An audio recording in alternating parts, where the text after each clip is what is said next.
সালাত ও নামাজের মধ্যে পার্থক্য যেখানে সংগৃহীত। সালাত আর নামাজ এক বিষয় নয়। সালাত কোরআনের বিধান আর নামাজ হাদিসের বিধান। সালাত কায়েম করতে হয় আর নামাজ পড়তে হয়। যুগ যুগ ধরে ৭২ ফেরকার মৌলবাদীরা সালাতকে নামাজ বুঝিয়ে আসছে। সালাত হচ্ছে অখণ্ডকালীন আর নামাজ হল খণ্ডকালীন। সালাত কোনো সময়ের সাথে সম্পৃক্ত নয়, কিন্তু নামাজ নির্দিষ্ট সময়ের সাথে সম্পৃক্ত। সালাত সবসময় আর নামাজ নির্দিষ্ট সময় আদায় করতে হয়।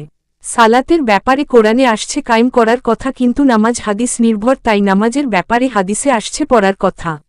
নামাজের ১৭ ফরজ, এটা মিথ্যা, কারণ ফরজ সাব্যস্ত হয় কোরআন ধারা হাদিস দ্বারা নয়। নামাজের ১৭ ফরজ এগুলো কোরআনের কোথাও নেই। নামাজ পড়তে মুল্লা লাগে, কিন্তু সালাত কায়েম করতে নবী বা মুর্শিদ লাগে। নবী বা মুর্শিদ ছাড়া সালাত কায়েম করা যায় না। সালাত হল অন্তরের সাথে সম্পৃক্ত বিষয় আর নামাজ হল দেহের সাথে সম্পৃক্ত বিষয়। সালাত রুগ্ন অচেতন ব্যক্তিও করতে পারেন, কিন্তু নামাজ রুগ্ন অচেতন ব্যক্তি করতে পারেন না। সালাতের সাথে অন্তর শুদ্ধিতার সম্পর্ক আর নামাজের সাথে দেহ শুদ্ধিতার সম্পর্ক।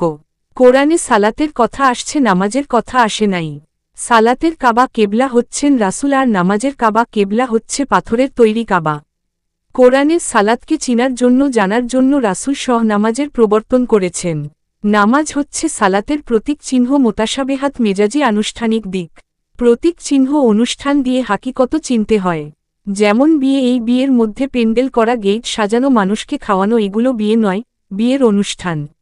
মূলত বিয়ে হল নারী পুরুষ দুই জনে একসাথে থাকার অঙ্গীকার।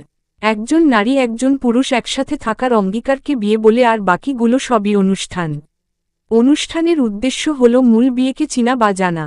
ঠিক তেমনিভাবে নামাজ হল সালাতের অনুষ্ঠান। নামাজ অনুষ্ঠান দিয়ে মূল সালাতকে চিনা যায়, জানা যায়। নামাজ হচ্ছে জাহিরি বা প্রকাশ্য দিক, আর সালাত হল বাতিনি বা গোপন দিক। নামাজ দেখানো যায়, কিন্তু সালাত দেখানো যায় না। নামাজ হচ্ছে ইহকালীন আর সালাত হচ্ছে পরকালীন। ইহকালীন দিক দেহের সাথে সম্পৃক্ত আর পরকালীন দিক আত্মার সাথে সম্পৃক্ত। ইহকালীন বিষয় অস্থায়ী বা ধ্বংসশীল আর পরকালীন বিষয় ঠিকসি বা চিরস্থায়ী। আমার মধ্যে দেহ ধ্বংসশীল আর আত্মা ধ্বংসশীল নয়। সালাত হচ্ছে আত্মার সাথে সম্পৃক্ত আর নামাজ হচ্ছে দেহের সাথে সম্পৃক্ত। নামাজ পরকালে থাকবে না, কিন্তু সালাত পরকালেও থাকবে।